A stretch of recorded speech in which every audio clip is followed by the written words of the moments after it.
তো বন্ধুরা আজকে আমি তোমাদের সাথে শেয়ার করব কাচকি চুনো মাছের একটা সিম্পল রেসিপি। তো এর আগে কোনোদিনও রান্না করি না, যে ফার্স্ট টাইম রান্না করছি। তো তোমাদের সাথেও সেটা শেয়ার করছি। ভালো লাগলে একটা লাইক কমেন্ট অবশ্যই করে দেবে। তো ভিডিওটা দেখতে থাকো প্রথম থেকে।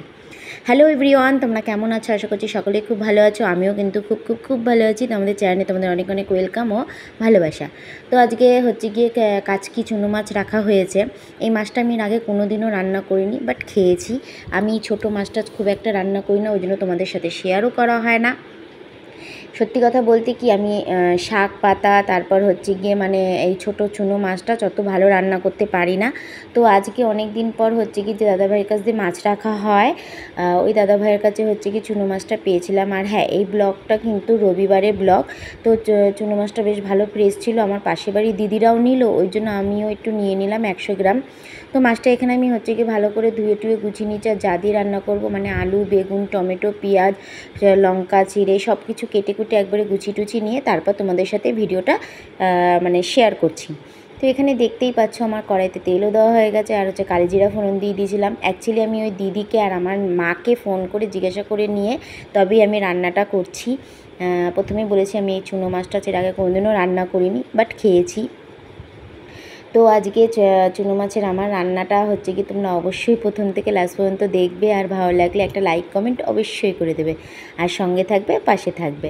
তো এখানে দেখতে পাচ্ছ পেঁয়াজটা আমি হচ্ছে গিয়ে কালিজিরা ফোড়ন দেওয়ার পর হচ্ছে গিয়ে পেঁয়াজটা দিয়ে দিয়েছিলাম। তো দেওয়ার পর পেঁয়াজটা খানিকক্ষণ সময় একটু মানে ভাজার পরেই আমি কেটে মানে যে আলু ভাজার মতন কুচিয়ে রাখা আলুর টুকরোগুলো আর হচ্ছে বেগুনটা একসাথে দিয়ে একটু খানিকক্ষণ সময় ভালো করে ভেজে নেব। কেন কি আমার মাও এইভাবেই বলেছে, আর হচ্ছে গিয়ে পাশের বাড়ি যে দিদিভাই আছে ওই দিদিভাইও একই পদ্ধতি বলেছে। তো আমি ভাবলাম চলো বড়দের কথা শুনেই আজকে রেসিপিটা তোমাদের সাথে শেয়ার করা যাক আর রান্না করা যাক। তো হচ্ছে গিয়ে এইভাবে আমার মা বলল যে কাঁচা কাচকি মাছও নাকি রান্না করা যায়, মানে সর্ষে দিয়ে মানে একসাথে মাখিয়েটা কি আর কি বসানো যায়, আবার কলা পাতাতেও করা যায়।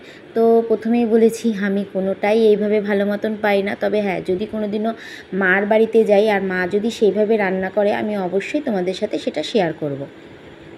তো এখানে আলুটা তো আমার আলু বেগুন ভাজা হয়ে গেছিলো। তারপরে হচ্ছে কি আমি মানে টমেটো কুচি, কাচকি মাছ আর হচ্ছে লঙ্কার মানে টুকরোগুলো আমি একসাথে কড়াইতে দিয়ে নিলাম। দেওয়ার সাথে সাথে হচ্ছে খানিকক্ষণ সময় ধরে ভালো করে নেড়ে চেড়ে একদম ভেজে নিয়েছিলাম। তারপর দিয়ে দিয়েছিলাম পরিমাণ মতন লবণ, হলুদ আর হচ্ছে লঙ্কার গুঁড়ো। লঙ্কার গুঁড়োটা না দিলেও হতো, লঙ্কাগুলো বেশ ভালোই ঝাল ছিল, কিন্তু একটু জাস্ট কালার আসার জন্য আমি দিয়েছিলাম।